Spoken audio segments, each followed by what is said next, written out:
Hello, everybody, and welcome, Pamela Kelley, to the Lowcountry Book Club. Thank you so much for being with us. Everyone, if you haven't met Pam, and I'm sure most of you have read her wonderful book by now, but if you have not, Pamela Kelley is the USA Today and Wall Street Journal bestselling author of women's fiction, family sagas, and suspense. Readers often describe her books as feel-good reads with people you'd want as friends. She lives in a historic seaside town near Cape Cod and just south of Boston. She's always been an average reader of women's fiction, romance, mysteries, thrillers, and cookbooks. There's also a good chance you might get hungry when you read her books, as she's a foodie and occasionally shares a recipe or two. We'll talk more about that in a minute. So one of our members, Lisa Hudson, mentioned that this is one of her favorite books she's read this spring, summer, and she's read more than 20. So obviously, and I'm not the only one who enjoyed the book, but anyone watching this interview, they will take for a given that there could be spoilers, so we don't worry about that because people have been reading all month. So, okay. Pam, this is your, 44th book? I did like a count. Did I get that right? Your 44th book? I think it's actually closer to 50 because I've written under some other names. Okay. That's amazing. You are so prolific. I'm in awe. Congratulations. Thanks. A lot of those are shorter books though too, like novellas, so it's not all full-length books. Wow, that's an amazing accomplishment. And there are a lot of lovely reviews for the book. One reviewer I saw on Goodreads said that the book is Hallmarkish. Do you see it that way yourself? Are they in the midst of casting the movie? Yeah, I see that as a compliment. I mean, I think the Oh, book. of course. No, No, absolutely. I It's a saw compliment. that and I got excited. Yeah, I love to hear that because they're like feel good, happy Yeah, reads, I think. yeah, yeah. So are they casting the movie or somebody on this? Ah, that would be nice. So are you originally from coastal Massachusetts? Yeah, I actually grew up on Cape Cod, so that's why I was Yeah. excited to set this book there. Yeah. Okay. So you use coastal settings in a lot of your books. I mean, obviously we're the Low Country Book Club, but we talk about beach reads from all over, and a lot of your books are set, I think, in Nantucket, right? But Yeah. for this, yeah, Yeah, yeah, so Nantucket is right near Cape Cod, so they call right, it like the Cape and Islands. And right. so I grew up on the Cape, but one of my best friends, when she got married, she moved to Nantucket, and she's been there about 25 years now. So I spent a lot of time there, Yeah. and I just thought it'd be a fun place to set a series. Hmm. And then I've set one here in Plymouth too, and Right. that actually has been a lot of fun. I have to do another book here, but that's my only real recent mystery so far, and it was Hmm. so fun to set it here in Plymouth. And what I didn't realize is that when you set a book in your hometown, like all of a sudden people come out of the woodwork and they're like, "We want to talk to you. We're so excited." I'm like, "Oh, great." I actually haven't set one in my hometown. I need to give that some thought. That's a fun idea. So, Chatham is a real town, right? Chatham. Yeah, Chatham is a real town. Chatham. Okay. Yeah. I- It's kind of if you look at Cape Cod kind of looks like an elbow and it's like right. like a arm and it's like at the elbow part. Right. Okay. Have you spent a lot of time there? Obviously. I Yeah. have. The Cape isn't that big. It's like a bunch of villages, and I Right. spent one summer working in Chatham. Wow. At a funny back then it's called Nelly Suchu Swimwear, and it was like one of the first bathing suit shops that had the concept of you where you could buy different size tops and bottoms. So that was fun. That sounds like a fun job. I Yeah. mean, spending the summer anywhere in that area sounds like a really fun thing. And it was right Um, next door to a bookshop, the Yellow Umbrella Books, and I'm so excited because I'm actually doing a signing there a week from this Saturday. So oh, it's right on fun. Main Street, and I'm looking forward to that. So was this the inspiration, the store that No, they, no, no, no, it's okay. funny. There's two bookshops in Chatham, and they're very different. And neither one really is kind of how I envision my shop. But they're both wonderful bookshops. Okay. So this really feels more like Jess's story to me, perhaps because we start out with her, but Allison, Caitlin, and Julia, they all get a fair piece of the story too, but they're all connected to the bookshop, of course. Do you identify with more with one of the main characters than the other Do you see it as more anybody's story, or did you set out for them to all be sort of equal participants? Yeah, I think you're probably right. I think maybe it's a little bit more Jess's story. I'd say Jess and Allison pretty equally, and then the girls. Um, but no, I didn't really set it out. It's just kind of how it came. Yeah, I hear you. So, what was the genesis or the idea for the story? Did it start with one of the characters or with the bookshop? I think it started with the bookshop. I don't know. I just kind of thought I liked the idea of a marriage. Okay, I'll tell you where it really started. I'm not going to name any names, but I had a friend, and my books are very squeaky clean, but this is just kind of funny. So a friend used to joke. She's very happily married, but she's been married for a very, very long time. And she joked that, yeah, she's like, we're like roommates in a way. Like the only time there's some hanky panky, I'll actually put a gold star on the calendar. And that just stayed with me. And you know how like things people say or events kind of stay with you. It Oh, just yeah. kind of I had all these ideas floating around, and Mm-hmm. then the voice of Jess just started talking to me. And so she's having that's how the book opens with the conversation, and Allison knows that, things haven't been great with Jess's husband for a while. Mm-hmm. Says, "Oh, I take it there's no gold stars lately." It just kind of came from there. And I personally have always dreamed of owning a bookstore. And Right. it's funny because I've never even worked in one. I tried, like every time the timing was just never right. They Mm-hmm. were never hiring when I wanted a job. I actually ended up working in, it's ridiculous.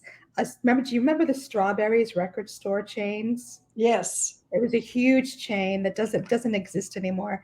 But I got a job there when I was like 19, and Uh-huh. I was the very last person they should have ever hired because I don't know music the way I know books. Like I think at Right. the time I owned one cassette. Like I just wasn't like I would have friends, they'd hear a song, they'd go buy the album.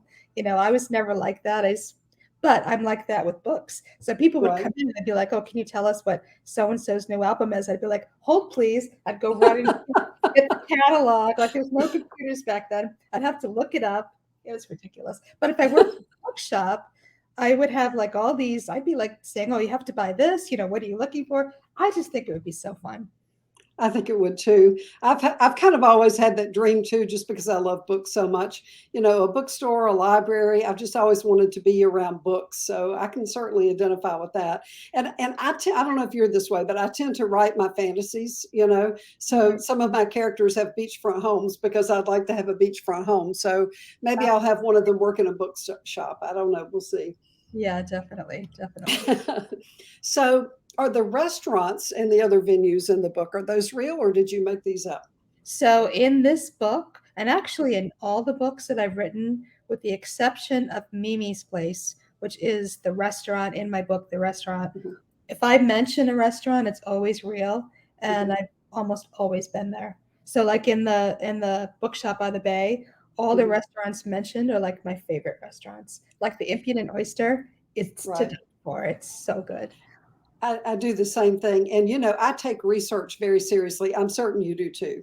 I bet you go and you order these meals and you savor them and you get all the details right. You probably really study them. You probably have to eat a meal 3 or 4 or 5 times before you can write that scene, right? I mean, No, no. no? This is crazy. I have this like photographic memory when it comes to food. Yeah. So I can tell you, like, if somebody says, "What do you think about such and such a restaurant?" I'm like, "Oh, well, you have to get the miso glazed salmon."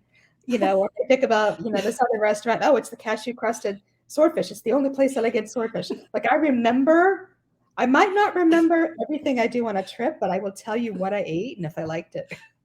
Sweetheart, I am the same exact way. I was trying to give you an excuse to go multiple times and order the same. You go to that research half a dozen, go do that research half a dozen times. Suffer for your art by ordering, going to this restaurant many times. That's what I do. I'm just saying, sometimes you have to go many times to get it right. No, I know you. Listen, I understand you're a foodie, and one time would do it for you, but I think, really just be gentle with yourself and allow yourself those extra trips for research.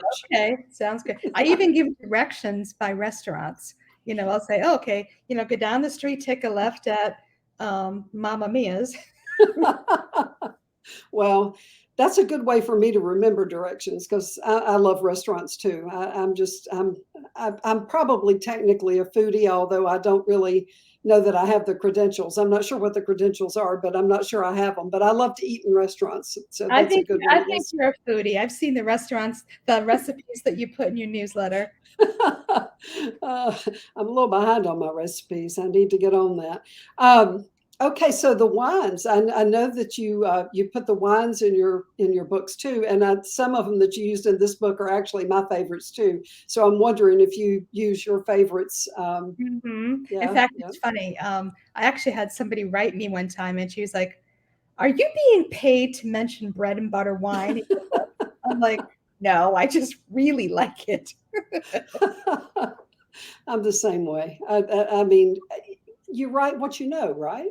Right, right. Um, okay, so I have to say, I love Charleston so much, but I was happy that Jess and Caitlin decided to stay. Okay, again, we can say a spoiler alert because people understand if they watch the video, there can be spoilers. Have you spent much time in Charleston? Oh, I want to go back there. I love it there so much. So I went. I think it was back in, I want to say maybe 2019, or Mhm. it might have even been 2018. I don't remember exactly which one, but I think it was actually 2018. And there was a writer. I had gone to this conference, NINC, Mhm. NINC in September, and a bunch of us. We had so much fun at this conference. It meets once a year. We had so much fun that we didn't want to wait a whole year to see each other again because we come from like all over the place. So somebody organized a little mini meetup conference at Folly Beach. We stayed at a hotel in Folly Beach. Ah, Um, love it. and it was wonderful. And but because she was a mom, she booked it over school vacation. And when I went to book the airfare was insane to Charleston. So I'm like, huh. So I played around. I'm like, well, what if I go a couple days early? And so I realized that by going a couple days early, I could say I was going to end up spending the same amount of money because I would stay in a hotel for a couple nights, but I'd get a longer trip if I'm going to. That's the difference in the airfare. Right. What I did was for I think it was 2 nights, 2 or 3 nights, I stayed in an Airbnb in the historic area of Charleston, right downtown, Mhm. and I just walked around and I had shrimp and grits in probably 20 different restaurants in the whole, and I liked all the versions. I mean, it's just so good. Yeah. Oh, I love it too. We'll have to go do the shrimp and grits tour together sometime. Yes, that would be fun. So, what are your favorite parts of the writing process? Having written is really nice. I hear you. The I like that hardest part part, the too. hardest part for me is getting started. I Yeah. play all these little games with myself. I'm like, okay, once I start, I'm fine. For some reason, I have a hard time getting started. I don't understand why. And I'm like, oh, I'm just gonna have a coffee and I'm just gonna read my email and oh, I'm just gonna go on Facebook for a while and I'm just gonna read this other email. I mean, it's ridiculous. So what works out well is if I don't do that, and if I make the coffee and I just sit down, open my computer, and I just start writing. And then I get into it and then it flies. Yeah. I'm really bad to procrastinate that way, Yeah. and it's hard for me to get the first bit of it. Once I get a little bit down, then I'm okay. But getting that first few chapters is difficult. I struggle with that too. Are you a Um, dancer too? I am actually a plotter, and actually, it was the next question I was going to ask you was you're a plotter or pantser. But the thing is, I have to have an outline to start. But part of that I think is because I write mysteries. So far, every book I've written is a mystery. I'm working on something that's not mystery, but I have to have that outline, or else I go off on tangents and I end up with a book this thick. So, how about you? I take it from that you're a pantser. Yeah, I can't outline. I did it once. Yeah. And the way that I write is I have to kind of feel my way through the story. Like I work out some of the main, like I know the main conflicts, I know the Mhm. basic premise. I might know a scene or two that I think needs to happen. And then I just kind of go from there. So that's part of the fun for me is getting up and well, I've actually written a couple of mysteries. And Mhm. the way I did the mysteries was I didn't decide who did it till the end. And I investigated a couple of different people and then Uh-huh. that way, I figure if I don't know it, then maybe they won't know it either. But it Well, makes it harder to sure. Yeah, yeah. For me, it's easier if I know in the beginning who did what to who and why. But then I have several times changed it. I'll be writing along and I'm like, ooh, this would be better if it was this person. They'll never guess that. And so I have changed it. But anyway, enough about me. So you have your own office, right? I mean, like not in your home like mine, but like you go to the office like I used to do before I got used to working in my pajamas. What made you do this? So before I went full time with my writing, I was a recruiter, like a headhunter Hmm. for 25 years. So for the first 6 years that I was writing, I was also recruiting full time. Hmm. And so I had an office for that, which Hmm. was, I worked for myself. So it was in Plymouth here, and it was about basically it's on the opposite end of the street that I'm at now. And so I was in this building and I'd go there and that was where I worked. So when I made the switch, I like the routine of going to an Hmm. office. Because otherwise, if I'm at home, I literally can't use my office because it's either too hot or too cold in my office. It's like they're not really well ventilated. So I ended up sitting at my kitchen table, which is right next to the refrigerator.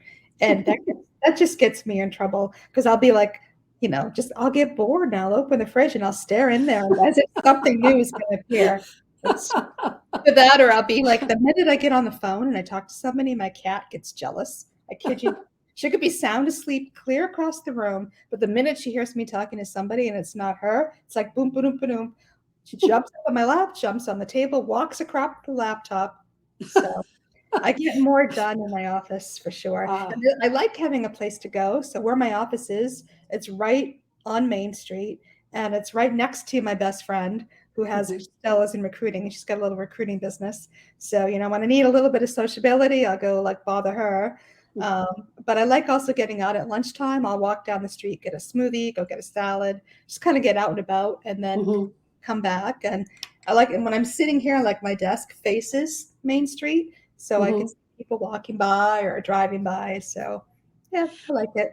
See, I think it sounds fun. I've often thought about doing that. I haven't done it yet, but I also like getting up and just like, I mean, I don't have a cat, so there's that. But I like getting up and like having my coffee and just bringing it to my computer. And if it's raining, I don't have to go out or whatever. But I think I might be more disciplined if I actually had an office that I went to. There's something mentally I think that happens when you Yeah, you actually make a go. shift. It's like you're going to work.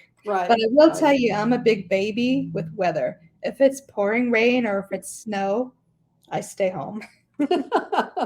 Well, it's great that you can still work from home if you need to. I mean, you have that option. So, okay. So, do you envision your books is in a certain lane, so to speak? I mean, obviously they're women's fiction and some mysteries and family sagas, but do you see them as like you have a certain type of reader, like that maybe likes the feel good type vibe, or Yeah, so I think I've kind of settled into that a little bit. mhm, Um, I think when you start out writing, you try all different things. mhm, And, the first book I wrote, Trust, was kind of a suspense mystery. Um, and then my follow up to that, I was too nervous to publish that because that was like the book of my heart that took me like forever to write. And then I'm like, well, what if that bombs? So I'm like, I'm going to publish another book first. So I wrote a romance because I read a lot of genres. Like I'm as big of a reader as I am a writer. mhm. And I used to love the little Harlequin romances that you buy in the grocery store. You read them in like an hour and a half or 2 hours. And I'm like, I'm going to write one of those. So I wrote, a classic marriage of convenience story. And then I found an editor that worked for Harlequin. And she was doing some editing for authors. And so Mhm, she read the book and, sent me a wonderful revision letter that, basically pointed out things that she thought I could do to make it even better or things that were confusing or whatever it would be. And so then I made the changes and then published that. And yeah, and then what I realized is because I'm jumping around all these different genres, I went to sweet romance, and then what I always wanted to write was the bigger books, the ones that had lots of people. I've always loved reading women's fiction. mhm. Um, and I just wanted to. I had this idea for the story, and I'm like, well, I'm just going to write it on the side. It'll be my little side project, and I took my time with it, and then I released it and it did well. And so I got to write more of them. But then that's kind of when things clicked for me, because then I started getting Mhm. feedback from the readers, and they're like, we really like that um, your books have people that we can relate to, that are Right. like us, and they feel like they're our friends. And I'm like, Mhm. okay.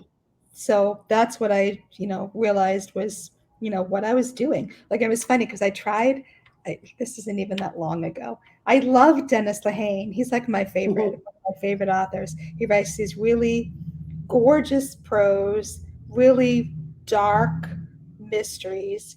And so I like had this great idea, and I started writing, thinking that I'm channeling Dennis Lehane. It's not that there's a serial killer in the book, okay? And I got a couple chapters done, and then I read it over, and I just started laughing. I'm like, and I told some friends, and like I sent it to them, and they're like, "Well, we really like it." I'm like, "Yeah." I'm like, but I go, I don't know if there's a market for a feel-good serial killer book. Like, it's still like I channel Dennis Lehane, but what came out was still light and fluffy. And I'm like, it's just the way I guess outlook things. I like people that get along. I like nice things, and Right. I can't be that dark. Like, I just Right. can't write that dark of a book, I guess. I can't either. I tried. I tried to write something edgy, not really dark, but just a little edgier, and I can't. I don't have edgy in Yeah, me. I'm just I write happy things, and I think that's obviously your lane too. Happy and feel good and exactly. comforting. It's like a comfort, like Yes, a warm blanket that you wrap yes, up in, kind of exactly. thing. Yep. Yeah. Okay.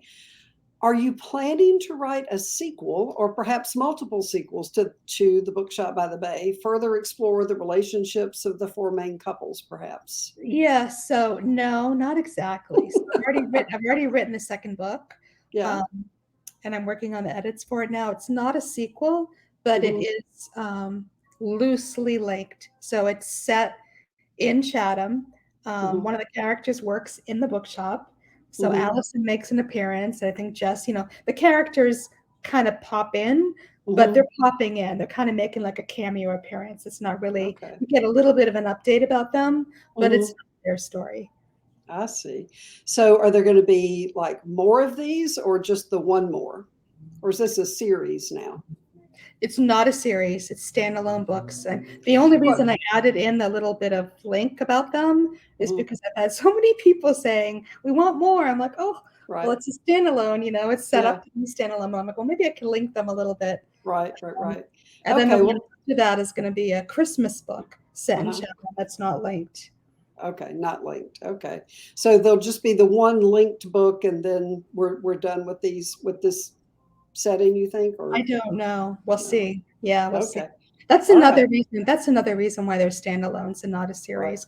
We Right. don't know. But Okay. I wanted to do standalones. I love to do standalones. I Hmm. I really love them. And Really?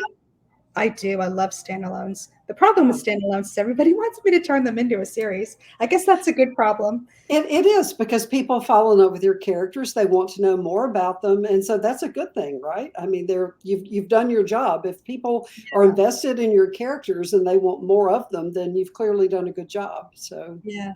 I think that's great. not all books set themselves up well to be a series though. You Right. know, if you kind of feel like you've told their story, it's like, Right. okay, now what do I do with these people? I hear you. Okay, tell us something about yourself that we might not guess.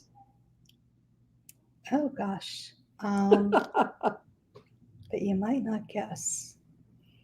I don't know. Do you play the didgeridoo, or I don't know, um, do Irish jigs for take lessons for anything exotic? I like to play trivia. Like a bunch of us, Okay, we go play trivia. That's kind of a fun night out thing. yeah, yeah. I like trivia too. That's fun. Do you win a lot? Up and down. It depends on the questions. Or one random thing. My first writing job was Yeah. actually doing the obituaries. That's a little Oh, random my fact. stars. Yeah, actually, I had that job um, in college, and that was a fantastic because I was poor as could be. I had no money whatsoever, and this job paid $40 a week, which was Mhm. all my spending money for the week a million years ago. And it was just Right. 1 day of work. It was on Wow. Sunday. And, it was a flat rate, and it didn't matter how many people died. We had to joke about it, because it would be, you never knew, And around the Wow. holidays, that's when it was busier. Wow. Yeah, That's sad. it is sad. Ah, okay. So my last question is usually, so what's next for you? You just touched on that briefly, that you're working on the sequel. Do you know when that's going to be released? Is that next year's book or? So the next book is out. The next Chatham book will be out, I think, probably next June. Okay.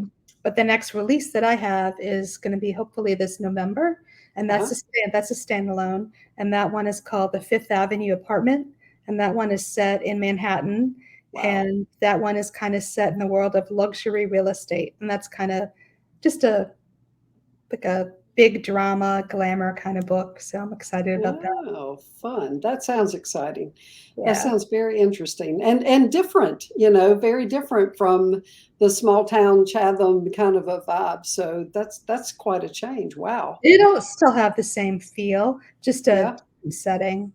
Yeah. Kinda I like mean, my first women's fiction was Nashville Dreams, and mhm, it's probably gonna have more of that feel. That was kinda like I called that like my Danielle Steele kinda soapy saga kinda book. mhm. There's amnesia in that book. It's kind of rags to riches and, lots of ups and downs. So Nashville, you mentioned Nashville, and you have a character take a trip to Nashville in Bookshop by the Bay. You have other books set there as well. Are you familiar with Nashville? Have you lived there before? Have you visited? I'm dying to go there. I'm fascinated with it. Um, I only just discovered country music maybe 6 years ago when my I brother love came country to music. visit from the West Coast. None Hmm. of my friends listen to country music. They're all like, they like Pearl Jam and, you know, Yeah. the Stones and all that.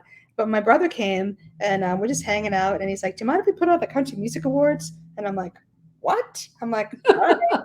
I'm like, "Okay." So I put it on and he goes, "I think you're gonna really like this." And it was like Sugarland and like Mhm. Miranda Lambert. And I'm like, "Oh, I do kind of like this." And I've been Now, listening to it all ever since. I love country music, and let me tell you, I can do Miranda Lambert on karaoke. She's my go-to. I can Oh, karaoke a lot of her songs. I love Miranda Lambert, and also, oh gosh, what was I going to tell you? You said something that triggered oh gosh, country music, blah blah blah. Oh, geez, Louise, there's something wrong with my brain. I'm not holding things in it the way I used to. But anyway, the Bluebird Cafe. You mentioned the Bluebird Cafe in the book. I have actually been to the Bluebird Cafe because I love country music. And I went to Nashville with my husband on business, and we've actually been there. And I'm like, I just love that scene because it was set there, and I'm like, oh wow, I remember going there, and it was so much fun. So anyway, thank you for including the Bluebird yeah, Cafe. I'm trying to go there. So in my research, um, I learned all about that place and how Mhm. that's where so many of the most famous country Oh music yeah, stars were discovered. oh yeah. It's amazing. It's a lot of fun. I'd love to go back there. Now, there's someplace else we need to go on this tour. So we've got Charleston and the Shrimp and Grits tour, and then Nashville, the country music tour. This will be fun. Sounds good to me. Let's go. All right, sign me up. Okay, so I think I have asked you everything that I have on my list. Is there anything I haven't asked you that you think we should know? Um, I don't think so, but I have a question for you. Okay. What's next for you? Oh, wow. So the second book in my new series, The Carolina Tales, is going to be called The Sullivan's Island Supper Club. That I had originally planned to have out in October of this year, but lots of things have happened in my life this year, as you know, we've discussed, and I've made no secret about it in my newsletter. So I think everybody knows because I had to cancel a book tour, and you have to explain things when you have to cancel a book tour. So anyway, it's going to be April of next year when that comes out. And I'm really excited about that book because it's the women's fiction book I've wanted to write for years. And I I think I'll have to put a mystery in it. I'm not sure if I can write a book and not have some mystery in it, but the main character the protagonist won't be a detective. So it's the first time I've ever done that. So I'm excited about that. Thank you for asking. Sure. Yeah. Well, when you said supper club earlier, I'm like, I want to hear more about that. Oh yeah, supper. I am all about a supper club. I love a supper club. We'll talk. That All sounds good. right. This has been a lot of fun. Thank you so much for joining us. And I'm certain that folks will have questions and comments and everything else once the interview is posted actually this evening. If you get a chance to pop in and say hi, that's great. We'd love to Sure. have you do that anytime. And thanks again. This has been a joy, and I so enjoyed the book. Thank you. Thanks so much for having me. Bye, Pam. Bye.